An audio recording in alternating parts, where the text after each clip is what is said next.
awful April. The Labour Party promised not to tax working people.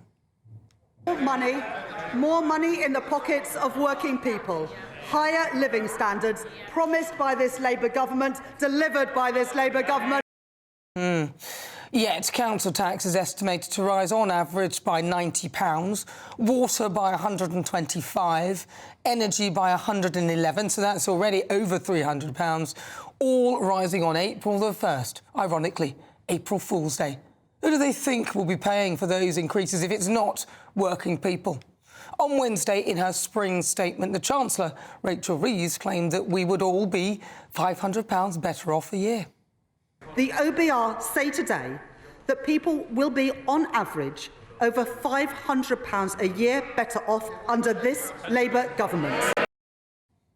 Really, does that take into account all these rises? Because even basic maths would tell you that if the price of things continue to rise and your salary remains the same, so inflation, and they keep putting prices up in the form of things that you have to pay for, like water and energy, where will this £500 better off come from? I'm just not seeing it. Are you? And then when you factor in the national insurance hike, which, according to the Centre of Economics and Business Research, will wipe out, on average, at least £565 from household budgets, and what with TV licences rising, broadband and road tax going up, we're actually heading towards this government costing households an extra £1,000 a year. Rachel seems to think that she can cream the welfare bill and get people off benefits and into work. It's not a bad idea if you can promise not to remove benefits from the most in need. Those who lose their benefits will then be forced into work. But then there's another problem. Angela Rayner. Who's going to hire them? Angela Rayner's workers' rights bill comes to pass. If that happens, it's basically going to realistically mean that employers won't really want to employ someone who's been off sick for years, knowing that that person will have a full workers' rights practically on day one. It's just not going to happen, is it? And now, one of the Labour Party's biggest donors is actually threatening to leave the country. In the meantime, Rachel is enjoying free Sabrina Carpenter tickets that cost hundreds of pounds. Here she is trying to explain why she couldn't pay for them herself. I took those tickets to go with a member of my family. I thought that was the right thing to do from a security perspective. Did you pay for them? Because you could pay for them. Well, these weren't tickets that you could pay for. Of course you can pay for tickets. Such a terrible look. They just don't get it, do they? I'm with Richard Tice on this one.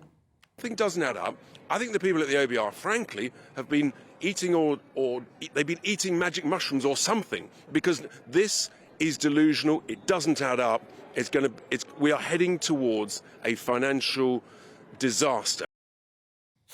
I'm afraid we have an economically illiterate cabinet who haven't ever run a business running our country into the ground whilst reaping the benefits of their position. Happy April Fool's Day.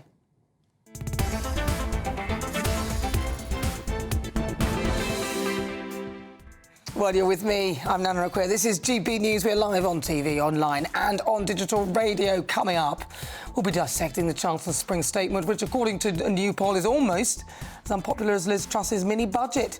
That's despite the fact that Rachel Reeves claims that we'll all be £500 better off under this government. In the Great British Debate this hour, I'm asking, do you care that the rich are leaving the UK? The government's crackdown to end the non-dom tax regime has reportedly resulted in a stream of billionaires departing the country. Steel tycoon Lakshmi Mittal is, among others, thinking of calling it quits in the UK. He's one of Labour's biggest donors. And would you be prepared to part pay for your NHS treatment? Could you afford to pay £120 for a GP visit or £1,300 for A&E care? Well, that could become a reality if Nigel Farage were to become Prime Minister. That is according to Labour. All of that on the way, as ever. Send me your thoughts, post your comments, gbnews.com/your say.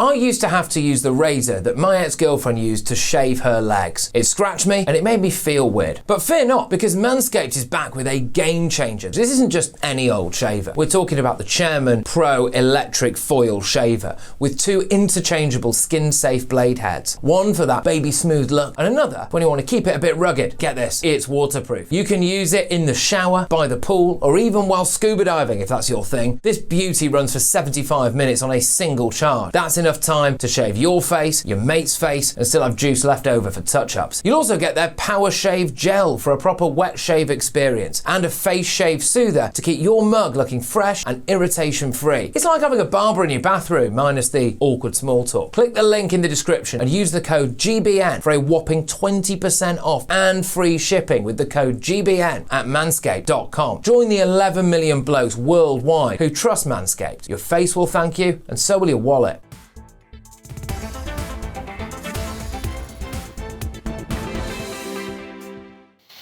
Right, well, to react to my niggle, I'm now joined by Labour's former aide, Stella Chantikadu.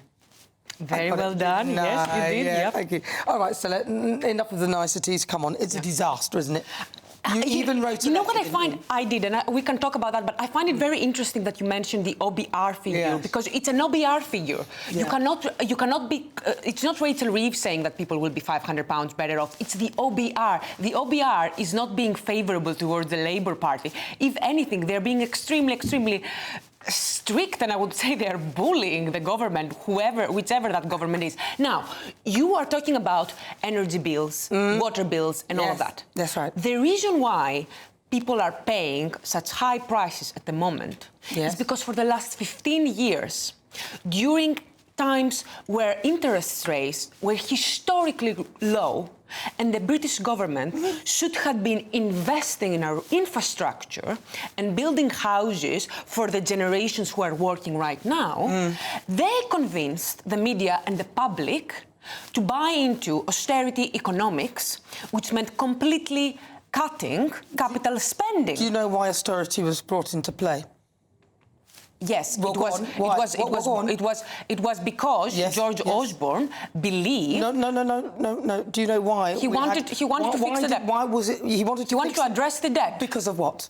What? The financial crisis. Let's not talk about. Hold on. Let me finish. You started about austerity. You talked about George Osborne. Why did the Conservative parties need to consider austerity? No, I'm sorry. How did they? Because you talked about the previous government. So let's talk about the previous government before that one. Because I'll tell you what, your government, the Labour government, did not leave anything in the tin. You know what happened 15 years ago? Yes. 15 years ago, when we had the last Labour government, leave number 10. Financial crash. After it was an international financial crash. That's what they said. 15 years ago is when wages and living standards in this country started to fall, to the point where today economists have come out and said that the UK can no longer be considered a wealthy country. Okay. There are parts of Slovenia and Lithuania which are poorest than some of the poorest parts of the UK. Yeah, but that's Lithuania and somewhere else.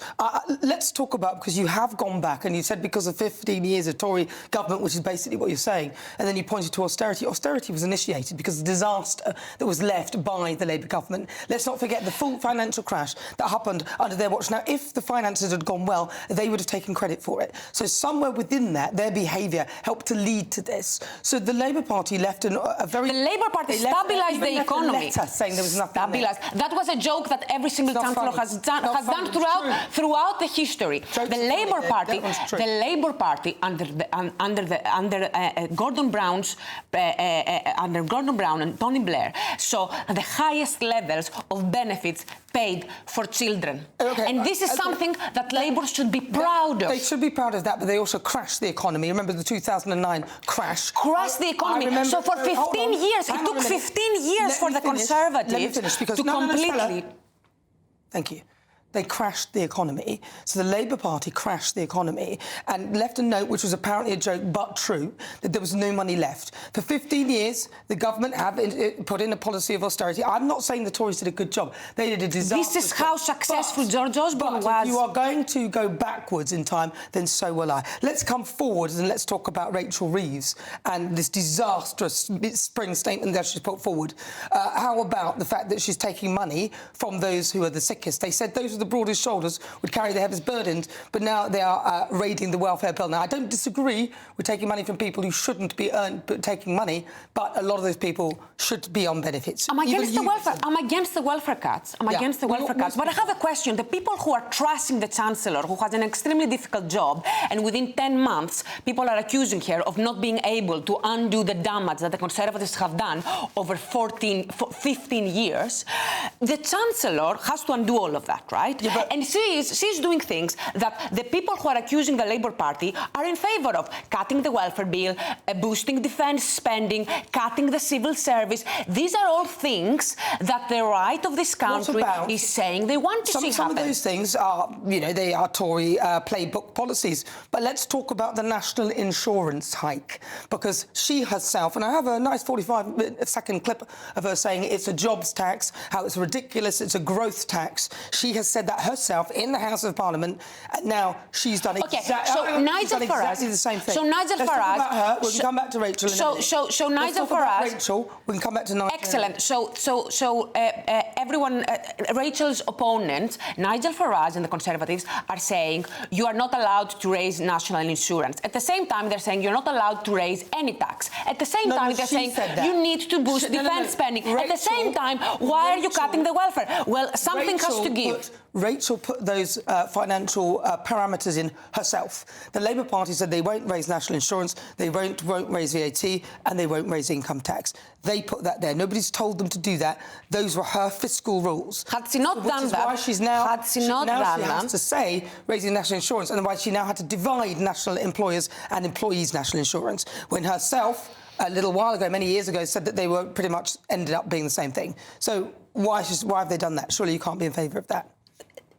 Something has to give.